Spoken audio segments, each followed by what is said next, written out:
Yang ketiga, uji hipotesis. Berdasarkan nilai dari sampel, akan diuji apakah parameter populasi mempunyai nilai sama dengan atau lebih besar atau lebih kecil dari suatu harga tertentu, atau akan diuji apakah parameter dua populasi sama atau tidak. Hipotesis adalah pernyataan tentang karakteristik populasi. Hipotesis dapat benar, dapat juga salah. Hipotesis harus diuji berdasarkan nilai dari sampel.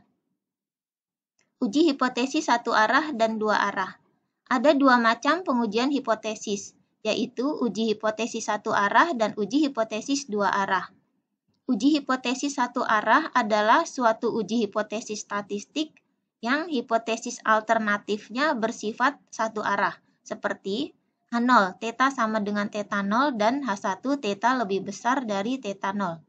Atau H0, theta sama dengan theta 0 dan H1 theta lebih kecil dari theta 0. Wilayah kritis atau daerah penolakan H0 bagi hipotesis alternatif theta 0. Wilayah kritis atau daerah penolakan H0, yaitu wilayah kritis bagi hipotesis alternatif theta lebih besar dari theta 0 terletak seluruhnya di ekor kanan distribusi tersebut, seperti gambar di samping ini. Wilayah kritis atau daerah penolakan H0, yaitu wilayah kritis bagi hipotesis alternatif theta lebih kecil dari theta 0 terletak seluruhnya di ekor kiri distribusi tersebut, seperti gambar di samping ini. Dalam pengertian ini, tanda ketaksamaan menunjuk ke arah wilayah penolakan H0. Theta adalah parameter yang akan diuji dan theta 0 adalah suatu nilai.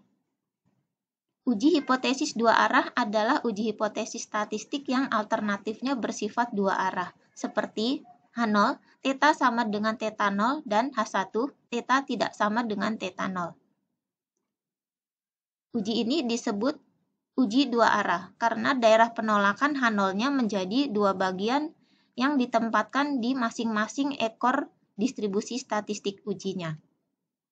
Hipotesis alternatif theta tidak sama dengan theta 0 menyatakan bahwa theta lebih kecil dari theta 0 atau theta lebih besar dari theta 0.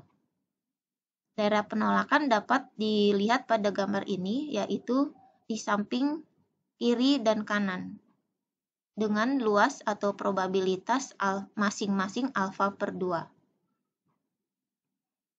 Atau bisa dilihat pada tabel ini, daerah penolakan H0 untuk uji satu arah ada di kolom 1 dan kolom ketiga, dan daerah penolakan untuk uji dua arah di kolom kedua. Sebagai contoh, sebuah perusahaan rokok menyatakan bahwa kadar nikotin rata-rata rokok yang diproduksinya tidak melebihi 2,5 mg. Pernyataan dari perusahaan tersebut dapat ditolak jika rata-rata atau mu lebih besar dari 2,5 mg dan dapat diterima jika mu lebih kecil atau sama dengan 2,5 mg. Dengan demikian kita akan menguji H0 mu sama dengan 2,5, H1 mu lebih besar dari 2,5. Hipotesis 0, H0 akan selalu dituliskan dengan tanda sama dengan sehingga menspesifikasi suatu nilai tunggal. Dengan cara demikian, probabilitas melakukan galat 1 dapat dikendalikan. Apakah kita harus menggunakan uji satu arah atau dua arah bergantung pada kesimpulan yang akan ditarik bila H0 ditolak. Meskipun kita menuliskan hipotesis 0-nya dengan tanda sama dengan, namun itu harus dipahami sebagai mencakup semua nilai yang tidak dicakup oleh hipotesis alternatifnya. Akibatnya, menerima H0 tidak boleh diimplikasikan bahwa mu tepat sama dengan 2,5 mg. Namun harus diartikan bahwa kita tidak mempunyai bukti yang cukup untuk mendukung H1. Berikut ini adalah langkah-langkah uji hipotesis, yaitu mendefinisikan variabel random, menentukan H0 dan H1, menentukan taraf signifikansi alfa, menentukan statistik uji, aturan keputusan, dan kesimpulan. Dalam statistika, hipotesis dibedakan menjadi H0 dan H1. H0, pernyataan yang mengandung pengertian sama atau tidak terjadinya suatu perubahan. H1 adalah komplement dari H0. Statistik uji adalah suatu alat yang digunakan untuk memutuskan apakah H0 akan ditolak atau tidak. Berikut adalah contoh 5. Menurut keterangan yang ada, pH air Danau Agatis UI berdistribusi normal dengan min 8 dan standar deviasi 0,5. Seorang mahasiswa jurusan kimia menduga bahwa min pH air Danau Agatis sudah berubah. Untuk memastikan dugaannya, mahasiswa tersebut mengambil 50 sampel air Danau Agatis dan mengukur pH-nya. Ternyata didapat rata-rata pH sama dengan 7,8. Jika variansi dianggap tidak berubah, dengan taraf signifikansi 0,1, dapatkah disimpulkan bahwa pH air Danau Agatis sudah berubah? Berikut adalah solusinya. Tetapkan dulu tujuan. Tujuan ingin mengetahui apakah pH air Danau Agatis tidak sama dengan 8. Pendefinisian variabel random X. X adalah pH Danau Agatis. Langkah pengujian hipotesisnya, pertama H0, mu sama dengan 8 dan H1 mu tidak sama dengan 8. Tentukan alfa 0,1. Dan ketiga statistik uji, Z sama dengan X bar min mu 0 dibagi sigma per akar N. Diperoleh min 2,83. Min 2,83 ada di daerah penolakan H0. Di mana alfa adalah 0,1 sehingga luas daerah penolakan kiri dan kanan, karena ini adalah dua arah, luas masing-masing adalah alfa per 2 yaitu 0,05. Sehingga dari tabel distribusi normal untuk alfa 0,05 adalah min 1,65 dan 1,65. Sehingga Z hitung min 2,83 lebih kecil dari min 1,65 dan ada di daerah penolakan dan H0 ditolak. Kesimpulannya mu tidak sama dengan 8 atau pH air Danau Agatis sudah berubah. Contoh 6. Dari pengalaman yang lalu diketahui rata-rata lamanya waktu yang dibutuhkan untuk melakukan suatu percobaan berdistribusi normal dengan min 50 menit. Suatu cara baru diharapkan akan membutuhkan waktu yang lebih singkat.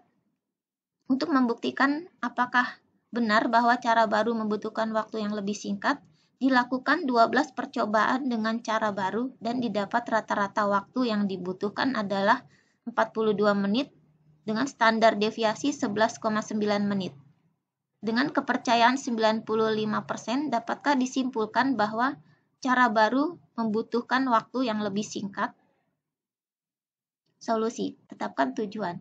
Tujuan ingin mengetahui apakah cara baru untuk melakukan suatu percobaan membutuhkan waktu yang lebih singkat.